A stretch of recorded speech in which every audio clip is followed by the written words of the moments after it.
Salut tout le monde, c'est JF. Bienvenue à la Chambre Noire. Cette semaine, nous allons aborder le logiciel Lightroom.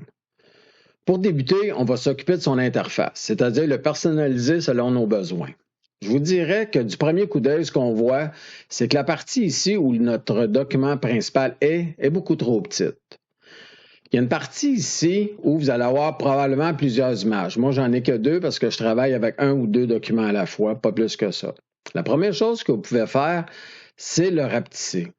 Vous cliquez ici en gardant votre doigt gauche enfoncé sur la souris et tranquillement, vous pouvez le réduire selon vos goûts. Personnellement, comme je n'utilise pas vraiment ça, ce que je fais, c'est qu'ici, vous avez un petit triangle qui est complètement en bas et vous cliquez dessus avec le bouton de gauche. Ça fait beaucoup plus d'espace pour mon document principal qui est ici. De ce côté-ci, vous avez les presets. Les presets, c'est des recettes déjà préétablies. Je vous dirais que je m'en sers rarement. J'ai les miens. Oui, je m'en sers, mais la plupart du temps, je n'en ai pas de besoin au début quand j'ouvre une image.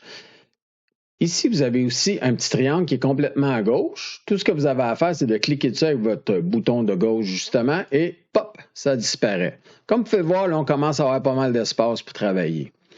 De ce côté-ci, à droite, on va avoir les différents panneaux qu'on va utiliser pour notre image. Comme vous pouvez le constater, il n'y a pas un gros jeu pour se promener avec les curseurs, puis c'est dur d'être assez précis. Il y a un petit truc là-dedans, c'est que vous allez aller porter votre curseur ici, et quand vous voyez que les deux flèches apparaissent, vous partez vers la gauche en gardant votre bouton de gauche enfoncé de la souris. Comme ça, vous allez pouvoir agrandir la partie qui est ici. Et ça va être beaucoup plus facile de travailler. Aussi, en ce qui a trait les choses ici, ce qui est important, c'est de vous allez cliquer avec votre bouton de droit pour le mettre en mode solo. Qu'est-ce que ça fait le mode solo? Ça fait que vous allez ouvrir qu'une partie à la fois. C'est-à-dire que si j'ouvre la partie ici, l'autre se ferme automatiquement. Ça évite d'être tout mêlé et de travailler qu'une chose à la fois. Donc, je recommence, on a celui-ci. Vous allez cliquer n'importe où sur les barres noires ou sur les autres tiroirs avec le bouton de droit et le mettre en mode solo. La dernière chose qu'on va faire, c'est ici.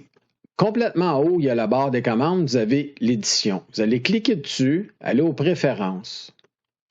Dans les préférences, vous allez aller voir l'édition externe qui est ici.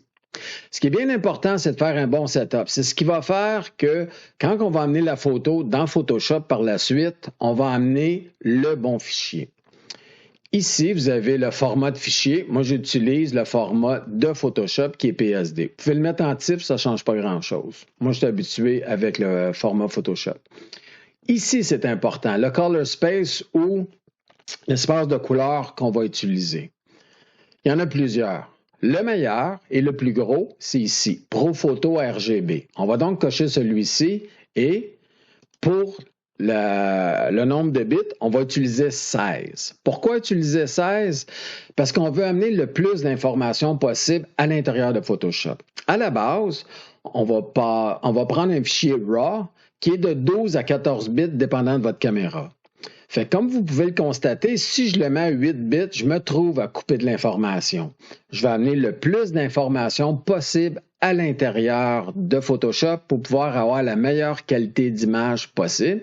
La résolution, je la mets à 300. Pourquoi 300? Parce que comme ça, si je vais aller imprimer mon fichier par la suite, tout va déjà être prêt. Vous pouvez faire la même chose ici dans le deuxième segment.